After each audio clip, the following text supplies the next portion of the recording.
Hello, this is Shmuel Moshe, and you are listening to the Weekly Parashahcast Season 2, the show where I read the Tanakh and provide my own interpretations of what I think it all means. This week's episode falls on the 16th of Tammuz, 5785, July 12th, 2025, and it is for Parashat Balak. We'll be continuing where we left off in the book of Kings 1, that's Melachim 1, chapters 7, 8, and 9.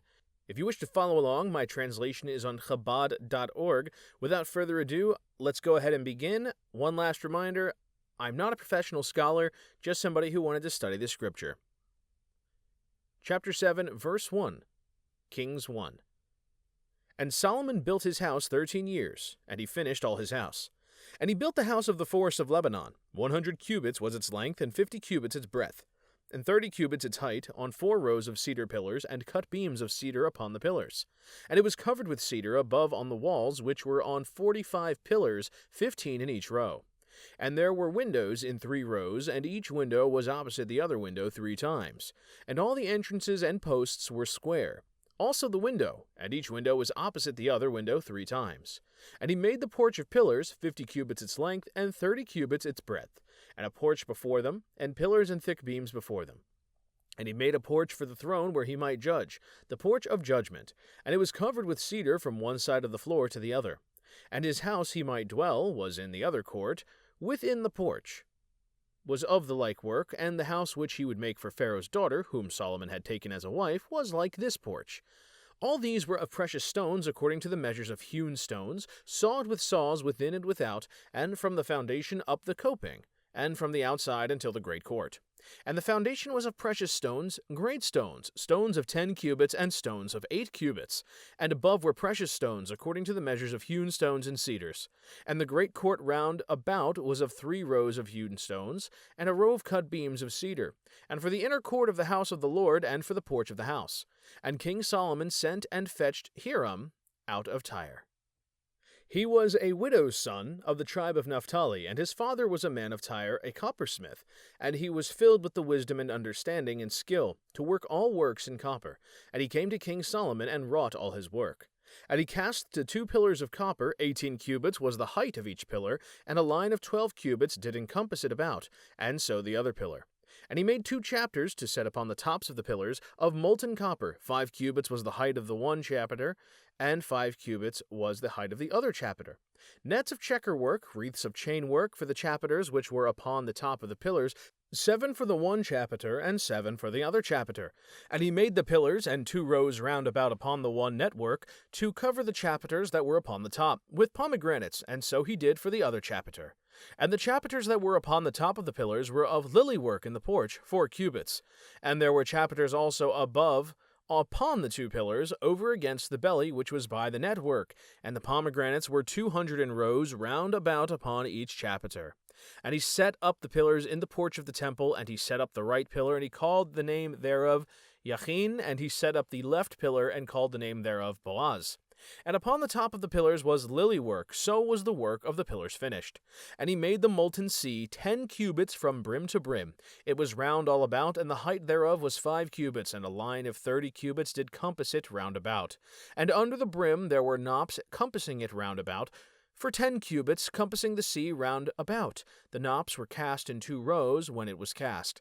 It stood on 12 oxen, 3 looking toward the north, and 3 looking toward the west, and 3 looking toward the south, and 3 looking toward the east. And the sea was set upon them above, and all their hinder parts were inward.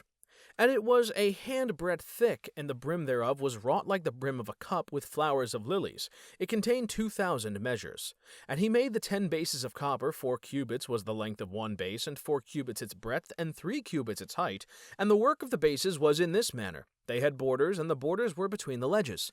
And on the borders that were between the ledges were lions, oxen, and cherubim. And on the ledges there was a base above, and beneath the lions and oxen were wreaths of thin work. And each base had 4 copper wheels and tablets of copper, and the 4 corners thereof had undersetters. Under the laver the undersetters were molten. At the side of each were wreaths. And the mouth of it within the chapiter and above was a cubit, and the mouth thereof was round after the work of a base, a cubit and a half, and also upon its mouth were gravings, and their borders were foursquare, not round. And the four wheels were underneath the borders, and the axle trees of the wheels were in the base, and the height of each wheel was a cubit and half a cubit. And the work of the wheels was like the work of a chariot wheel. Their axle trees and their naves, and their felloes and their spokes were all molten. And there were four undersetters at the four corners of each base. The undersetters were of the base itself. And in the top of the base there was a round compass of half a cubit high, and on the top of the base its ledges and its borders were one piece of it. And he graved on the tablets, on its ledges, and on its borders, cherubim, lions, and palm trees, according to the attachment of each, with wreaths round about. After this manner he made the 10 bases. There was one castling, one measure, and one size to all of them. And he made 10 lavers of brass. Each laver contained 40 measures, and every laver was 4 cubits, one laver upon each of the 10 bases. And he set the bases 5 on the right side of the house, and 5 on the left side of the house, and he set the sea on the right side of the house eastward toward the south. And Hiram made the lavers and the shovels and the basins, and Hiram finished doing all the work which he did for King Solomon in the house of the Lord. The 2 pillars and the 2 bowls of the chapiters that were on to the top of the pillars, and the 2 net works to cover the 2 bowls of the chapiters, which were on top of the pillars, and the 400 pomegranates for the 2 net works, 2 rows of pomegranates for each net work, to cover the 2 bowls of the chapiters that were upon the pillars, and the 10 bases and the 10 lavers on the bases, and the 1 sea and the 12 oxen under the sea, and the pots and the shovels and the basins, and all these vessels which Hiram made for King Solomon in the house of the Lord were of bright copper. In the plain of the Jordan did the king cast them in the thick clay between Sukkot and Saretan. And Solomon left all the vessels unweighed, because there were very, very many, therefore the weight of the copper was not found out. And Solomon made all the vessels of that were in the house of the Lord, the altar of gold, and the table whereupon the showbread was of gold. And the candlesticks, 5 on the right side and 5 on the left, before the sanctuary of pure gold, and the flowers and the lamps and the tongs of gold. And the bowls and the musical instruments, and the basins, and the spoons, and the censers of pure gold, and the hinges for the doors of the inner house, the most holy place, and for the doors of the house, that is, of the temple, of gold. And all the work that King Solomon had wrought in the house of the Lord was finished, and Solomon brought in the things which David his father had dedicated, the silver and the gold and the vessels, and put them in the treasuries of the house of the Lord. End of chapter 7. Woo, that was a doozy. So here we have the itemized breakdown of every single detail used in the creation and construction and the ornamentation of the Holy Temple that Solomon had commissioned. It does say that he hired an artisan by the name of Hiram of Tyre. Now, what's interesting is that we see this same name, Hiram, out of Tyre. So Hiram is the king's name also. So I can only assume that these people share the same name, because I'm not going to assume this is the king himself, right? Yet maybe he is, in fact, of the other kingdom and the king of it. But it would have, you'd think, specified. Let's see. So he sent and fetched Hiram out of Tyre. He was a widow's son of the tribe of Naphtali, so a son of a woman from Naphtali, and his father was from the land of Tyre. Regardless, it's worth noting here how much of this entire construction is so deeply rooted in the relationship between the kingdom of Israel and Judah and all that, and the neighboring nation of Tyre, who had a great relationship with David and now Solomon.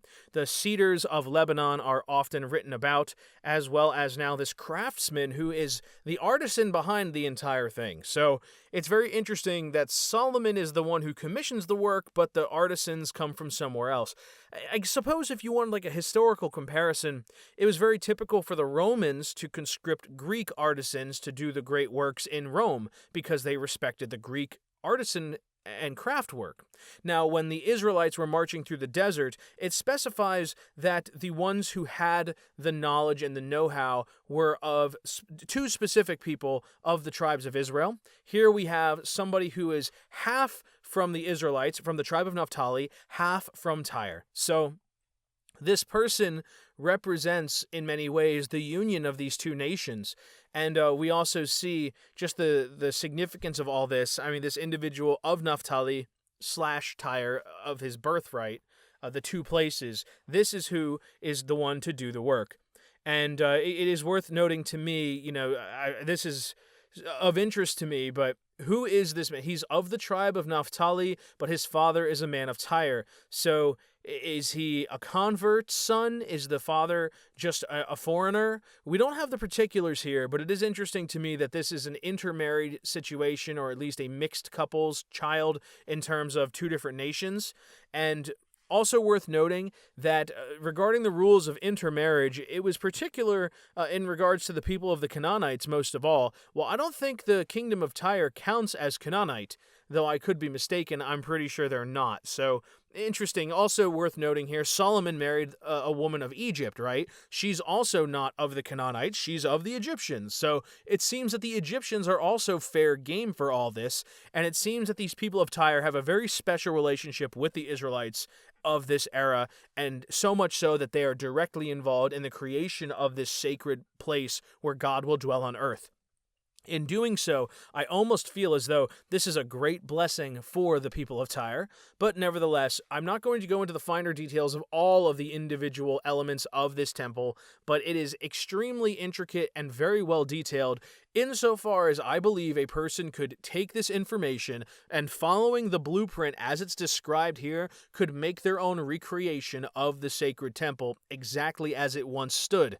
We don't know the particulars of how it was fashioned, but when I'm reading this, because of my own experiences, I'm envisioning what temples and sacred places that I've seen personally that are made of other materials. Now, in my own experience, that is exclusively going to be temples in places like Japan, where they have these old, very ancient, ritualistic temples that are built out of great pieces of wood and very, very finely structured and greatly detailed. And you would see other places like this in the world that have these grand structures dedicated to their religion and gods and worship. And I can only imagine what splendor must have been to see the first temple. So here we have our general idea. I'm going to leave that for the readers to digest on their own, these particulars, though I will note certain things, the presence of all the creatures of heaven and earth, in a sense, because of the animals being crafted, the fruits being crafted, the water being crafted. It shows just all these different components under God's creation. There's so much here. It also notes a matter of respect, so it says like the hinder parts of the animals were basically in the background, so you couldn't see the inappropriate parts of an animal, but they were rather facing the viewer. So it was a very, very creative here, and we see, the one sea, 12 oxen under the sea. The significance of 12, of course, in relation to the tribes, it may be relevant there. There are so many different pieces here. I'm not going to sit here and dissect all of it, but I'm sure these numbers all have their own correlations as you look for parallels in other elements of Judaic, ancient Israelite culture and the scripture. In any case, let's go ahead and move on to chapter 8, verse 1, in the book of Kings 1.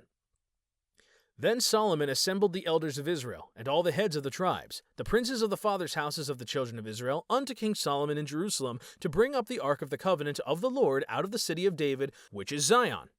And all the men of Israel assembled themselves unto King Solomon at the feast in the month of Etanim, which is the 7th month. And all the elders of Israel came, and the priests took up the ark. And they brought up the ark of the Lord, and the tabernacle of meeting, and all the holy vessels which were in the tabernacle, and the priests and the Levites did bring them up. And King Solomon and all the congregation of Israel that were assembled unto him were with him before the ark, sacrificing sheep and oxen, that could not be counted nor numbered for multitude. And the priests brought in the ark of the covenant of the Lord to its place, into the sanctuary of the house, to the most holy place under the wings of the cherubim. For the cherubim spread forth their wings over the place of the ark, and the cherubim covered the ark and the staves thereof above. And the staves were so long that the ends of the staves were seen from the holy place before the sanctuary, and they were not seen without, and they are there unto this day.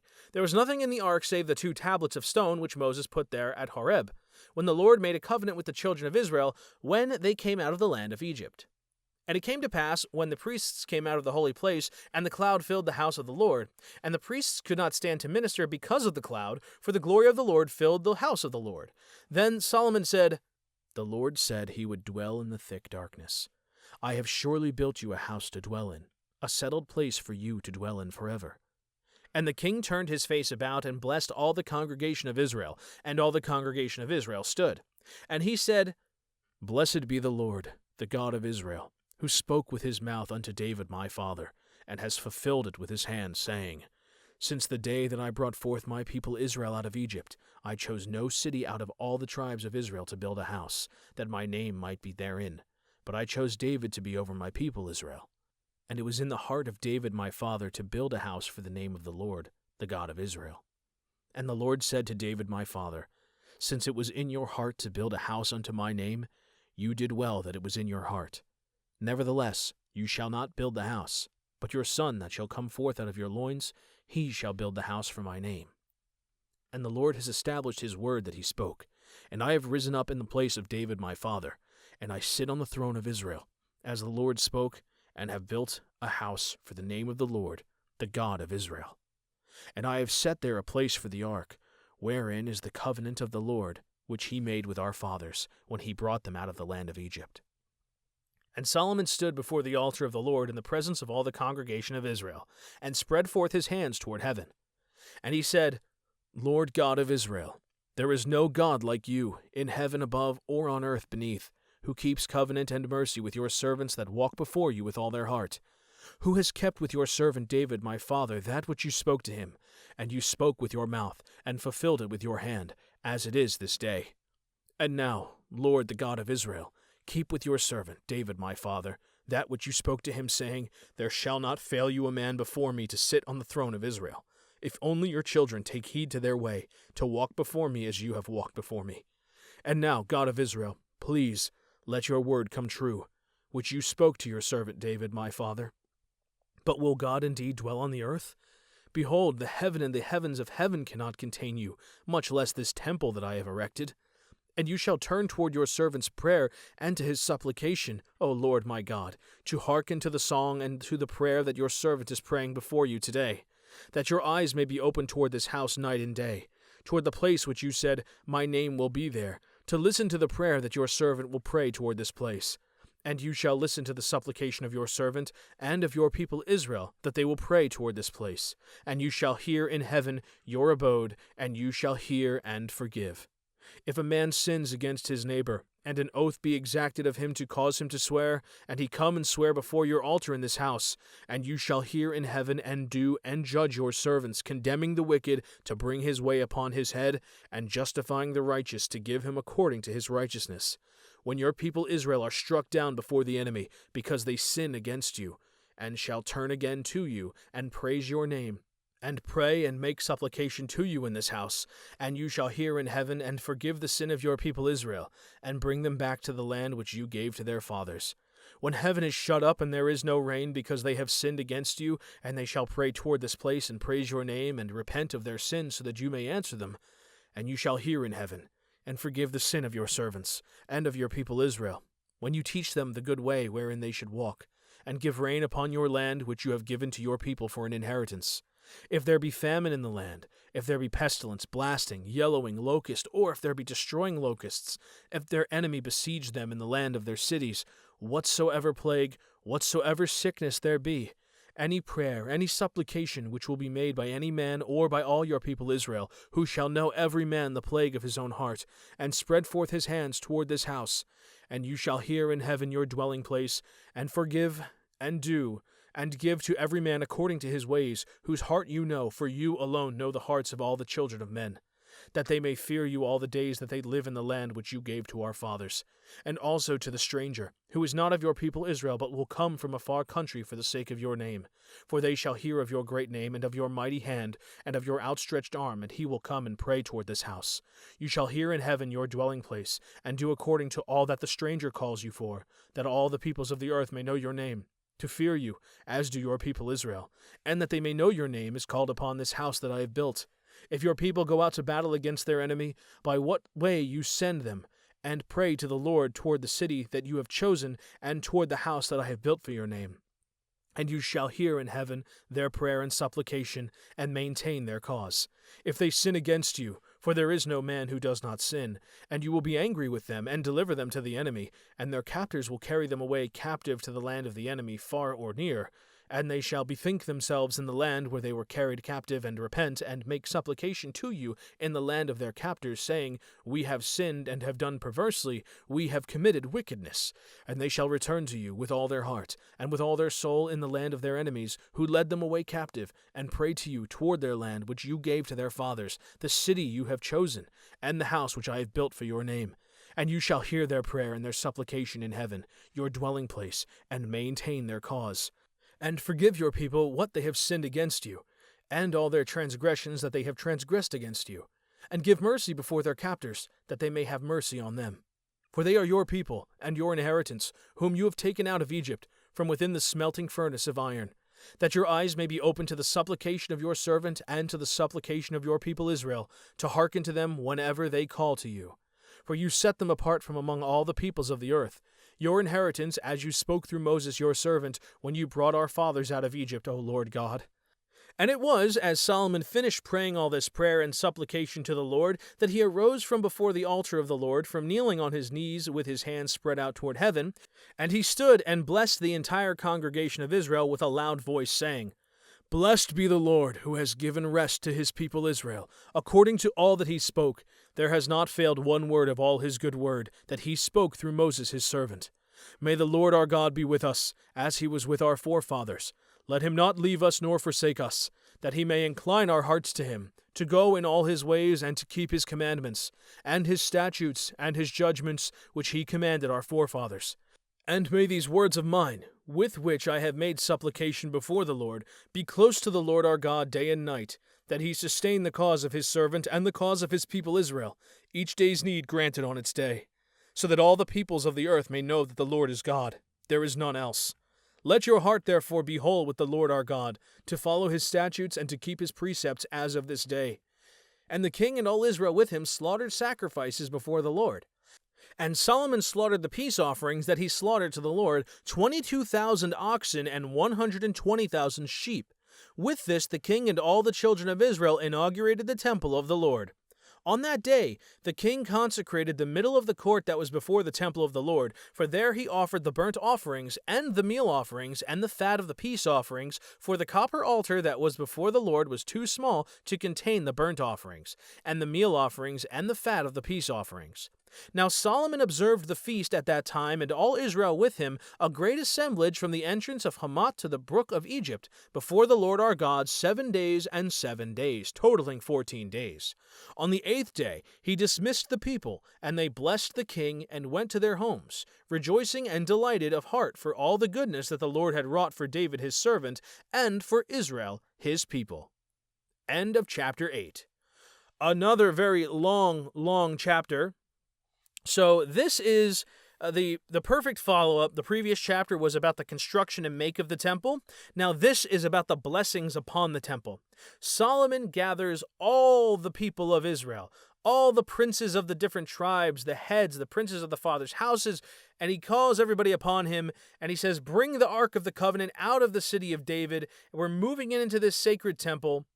And now we're going to do this big thing. We're going to have a grand feast, and the priests take the ark and they bring it to where it belongs. They bring everything into the sacred new destination it shall be in, this holy temple that has been built. And it notes that the cherubim, of course, are basically there waiting to receive this thing. It also mentioned the staves were so long that the end of the staves were seen from the holy place before the sanctuary. I'm going to go on a limb here. Not just the limb of a tree, these staves it refers to. It only can be when the staves were presented to during the case of Korach, right? When they were asking who should be the leader, or rather before this is before Korach, they asked which tribe should be the tribe, right? And the Levites come in, everybody has their staff. Aaron's staff is the one that blooms, right? So we're talking about these staves. So maybe these are the ones that have prevailed all this time, because they were supposed to be kept with the ark. Additionally, what was supposed to be kept was a jar of manna and other such things. But it does note, it says, there was nothing in the ark save the 2 tablets of stone which Moses put there at Horeb when the Lord made a covenant with the children of Israel when they came out of the land of Egypt. So interesting that this is missing the jar of manna, as I mentioned. This is something that was supposed to be kept with the ark. So what happened to it? We only have these two tablets. These two tablets are it. What happened to the jar of manna? It's a very important question we just don't have the answer to unless there's something to find somewhere else that I just don't know about. In any case, they could have been taken at some point. I just don't know. Moving forward, Solomon then begins to get ready. It notes that there is this darkness, right? There's a cloud that comes over the house of the Lord, and Solomon points out that the Lord said he would dwell in the thick darkness. As it said a moment before this, the priests could not stand to minister because of this cloud. So basically, God has entered the building. There's no room for the rest of them.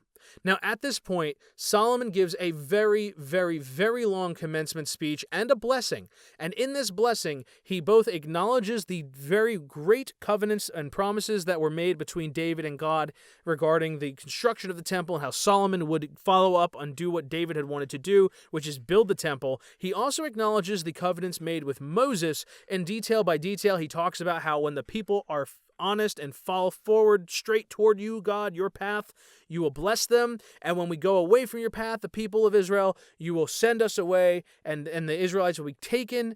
And then when we call upon you, you'll hear us, and the cycle will begin anew. But basically, Solomon affirms it's going to happen this way as people rise and fall in their faith and their true path of God. God will ultimately never forget them, and they will return in time. He also acknowledges not just to listen to the supplications of him, the servant, or his kings, and his people Israel, but also the supplications of the stranger, those who are not of Israel, but are drawn to this sacred place to make supplication, for they hear and revere the God of Israel. That means that even the stranger shall receive the blessings and gifts of God, while the Israelites must follow the covenant as it was given to Moses, and indeed, all that was promised since the days of Moses has come to pass. Solomon affirms it once again. He is locking in the covenant, the deal that Moses made, the blessings and the curses. He's saying, this is exactly how it's going to go. We're going to keep to that. You're going to keep your word because you're the best ever, and you're just such a great God. You're the only God. And the people of Israel, even when they stray, you will hear them when they ask to come home. You will save them. And this is all, again, part of what was agreed to. So he once again, what I love about this chapter is that it's one of the first times we're seeing Israel united without it being like, oh, well, Judah was this and all the rest of Israel was that. I really did not like how often that was happening during the chapters involving David. And how much it felt like his kingdom was really divided. And of course it was. I mean, there was a constant struggle for the crown. Solomon, on the other hand, has a fairly straightforward time. Once he's king, he stays king. And he handles it. He cleans house. So he's very secure in his throne. Everything is going very well for him. He's got great alliances, great wisdom. And as it notes here, he refers to all Israel with him. It doesn't feel like he's separate from Israel. It feels like he truly is the king of Israel. And Israel is he. He and his whole people are one, united as a single body of Israel. So that is the best thing I like about this regarding the relationship of the Israelites with one another. It's good to see them all together again. And so it also notes they had a massive sacrificial offering of 22,000 oxen, 120,000 sheep, just insane levels of sacrifice. And it's so much that they couldn't do it inside of the holiest place. They had to do it in the middle of the court, right? There was just so much. Solomon observed the feast at that time, and all Israel with him, a great assemblage from the entrance of Hamath to the brook of Egypt. 7 days, 14 days total. On the 8th day, he says, all right, folks, go home. So then it took the remainder of that time for the entire feast to really conclude. And it also, again, if everybody, he says, go home on the 8th day, then I would suggest that the people that are still part of his house, or perhaps locals, were the ones continuing, or maybe pastors and coming and going and so on, people who come from afar, who show up during this time, right? The strangers, I'm sure they may have been able to partake as well. The priests, of course, would still be eating this also. In any case, it notes that the king was blessed by the people who were rejoicing and delighted of heart for all the goodness that the Lord had wrought for David his servant and for all Israel his people. So it was a great overall conclusion for David and his dynasty that followed. Now moving on to chapter 9, the last chapter for this week's episode. Verse 1. And it was when Solomon had finished building the temple of the Lord and the king's palace, and all Solomon's desire that he wished to make. The Lord appeared to Solomon a second time, as he had appeared to him in Gibeon. And the Lord spoke to him, I have heard your prayer and your petition, which you have petitioned before me. I have consecrated this temple which you have built to place my name there forever, and my eyes and my heart shall be there at all times. As for you, if you go before me, as David your father went wholeheartedly and with uprightness to do in accordance with all that I have commanded you, and you will keep my statutes and laws, I will establish the throne of your kingdom over Israel forever, as I have spoken to David your father, saying, A man will not fail you upon the throne of Israel. But if you and your children turn away from following me, and you will not adhere to my commandments and my statutes, which I have placed before you, but go and worship other gods and bow before them, then I will cut Israel off from the land which I have given to them, and this house which I have made sacrosanct for my name I will dismiss from my presence. And Israel shall be for a proverb and a byword among all nations. And this temple which is exalted shall become forlorn, and every passerby shall be astounded, and will hiss, and they will say, Why has the Lord done this to the country and to this temple? They will be told, because they abandoned the Lord their God, who delivered their forefathers out of the land of Egypt, and took hold of other gods, and bowed to them, and served them. Therefore has the Lord brought all this retribution upon them. And it was at the end of 20 years, during which Solomon had built the two houses, the temple of the Lord and the king's house. Hiram, the king of Tyre, had supplied Solomon with cedar wood and with cypress wood and with gold, as according to all his wishes. Then King Solomon gave Hiram, in return, 20 cities in the land of Galilee. And Hiram left Tyre to see the cities that Solomon had given him, and they did not please him. And he said, What are these cities that you have given me, my brother? And he called them the land of Kabul, which they are called to this day. And Hiram sent to the king 120 talents of gold. And this is the matter of the tax levy which King Solomon raised, to build the temple of the Lord, and his own house, and the Millo, and the wall of Jerusalem, and Hazor, and Megiddo, and Gezer. Pharaoh, king of Egypt, had gone up and conquered Gezer, and burnt it with fire, and slayed the Canaanites who inhabited the city. And he gave it as a gift to his daughter Solomon's wife. And Solomon built Gezer, and the lower Beth-horon, and Baalat, and Tadmor in the desert in the land. And all the store cities that Solomon had, and the cities of his chariots, and the cities of his riders, and Solomon's desire that he desired to build in Jerusalem, and in Lebanon, and in all the land of his sovereignty. All the remaining people of the Amorites, Hittites, the Perizzites, the Hivites, the Jebusites, who were not of the children of Israel, even their children who remained after them in the land, whom the children of Israel were unable to annihilate, of them did Solomon raise a levy of forced labor until this day. But of the children of Israel, Solomon made no levy of forced labor, because they were the warriors, his servants, his officers, his commanders, and the officers of his chariots and his horsemen. These were the commanders over officers who were appointed over Solomon's work, 550, who ruled over the people who engaged in the work. But Pharaoh's daughter came up from the city of David to her house, which Solomon had built for her. Then he built the Millo.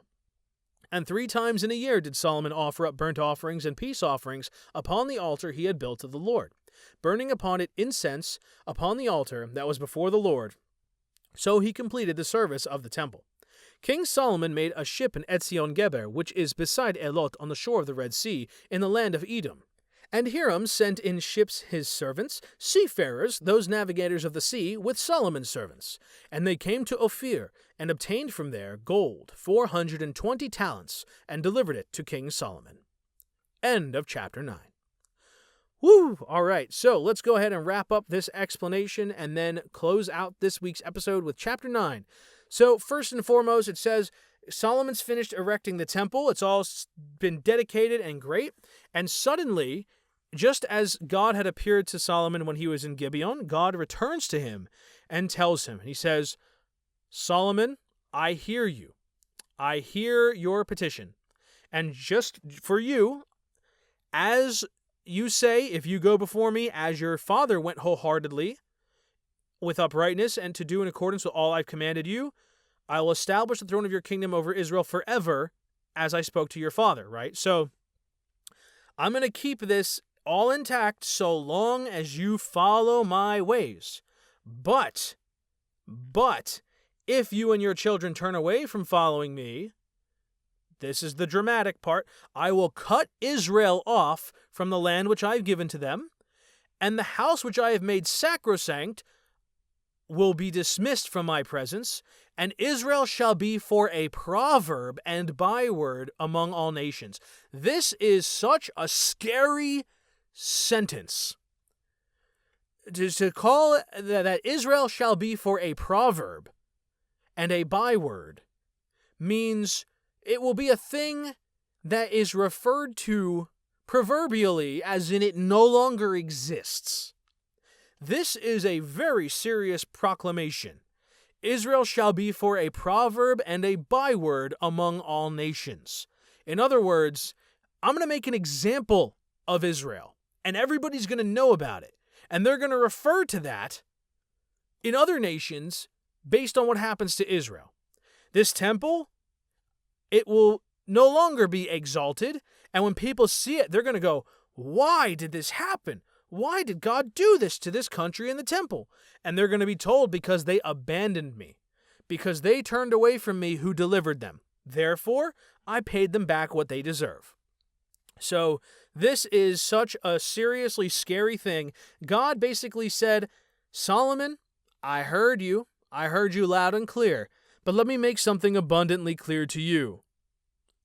I'm not going to go easy on you guys. In fact, it's just as dangerous as ever. You keep the covenant, you keep following my ways, no problem. But if you don't, this temple, this is really to me like the more sinister thing, because all these other times, they didn't have this temple, but we heard that Israel would be, basically given this consequence, you'll be cast out from the land. This is a lot more dire sounding. So it almost feels as though that Solomon has maybe unwittingly or wittingly raised the stakes even higher, because it says he'll cut them off, and it does not say that he's going to let them come back, right? Which is part of the deal with Moses. God doesn't acknowledge that part. He just says, I'm going to make them pay. So very scary. Again, very terrifying. Definitely something you don't want to FAFO, as they say. You don't want to find out. So anyhow, on to the next part. It says at the end of 20 years, that he had finished the two houses, right? So his house and also the house of God, the temple. And then it says that the king of Tyre, Hiram, also the same name, Hiram, provide Solomon with cedar wood, cypress wood, and gold, which again he needed in order to produce all that.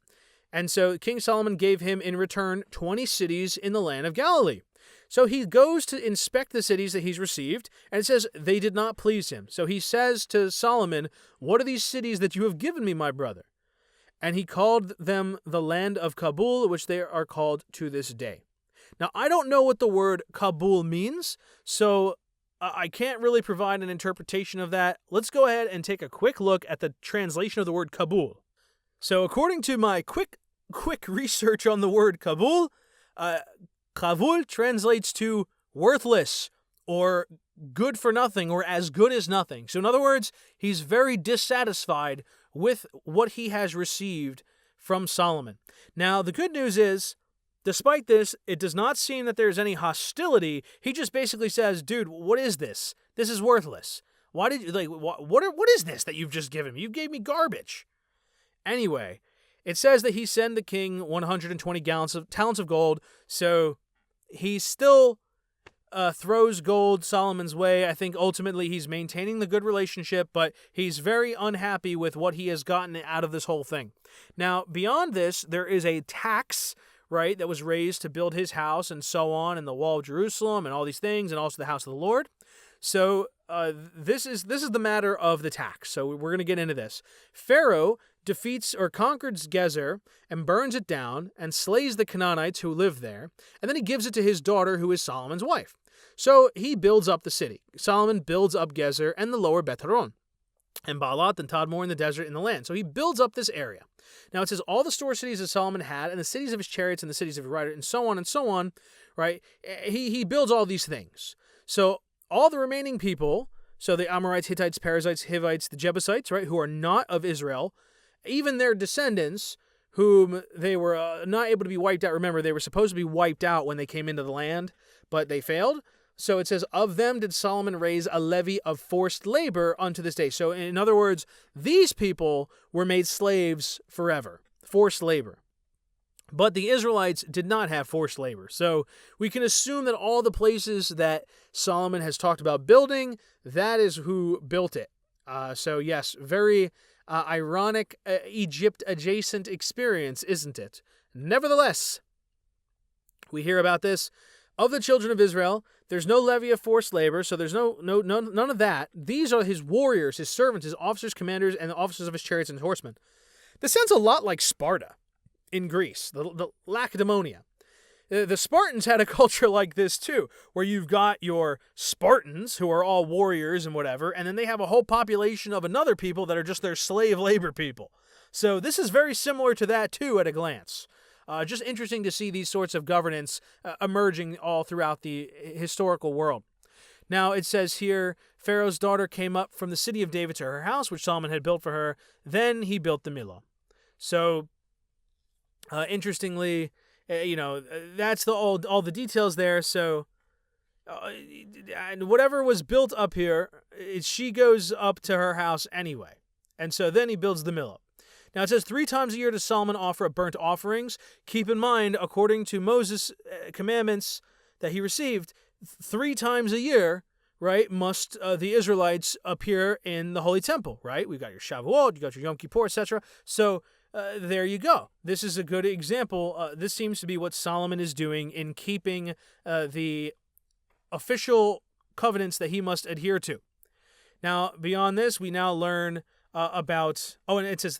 Let's see, so 3 times in a year did he bring it in, and so he completed the service of the temple. So you could consider that like the official, okay, it's now formally been put into commission. Next, it says he made a ship in Etzion Geber, and it was on the shore of the Red Sea in Edom. Hiram sent in ships his servants, seafarers. So Hiram of Tyre, he's got sailors that he sends to go with Solomon's servants. They get to a place called Ophir, and they get 420 gold talents and bring them to Solomon. And that is the end of this chapter. So again, Solomon is having a very good old time. There's certainly nothing for him to be worried or complaining about, even as he is not 100% pleased his friend Hiram of Tyre. Nevertheless, they still have a great working relationship. And what can I say? It's all going great for good old Shlomo. Anyhow, we're going to go ahead and stop there and continue next time. Thanks for listening. I hope you'll tune in when that next time comes around. But as always, until then, I'd like to say thank you and Baruch Hashem.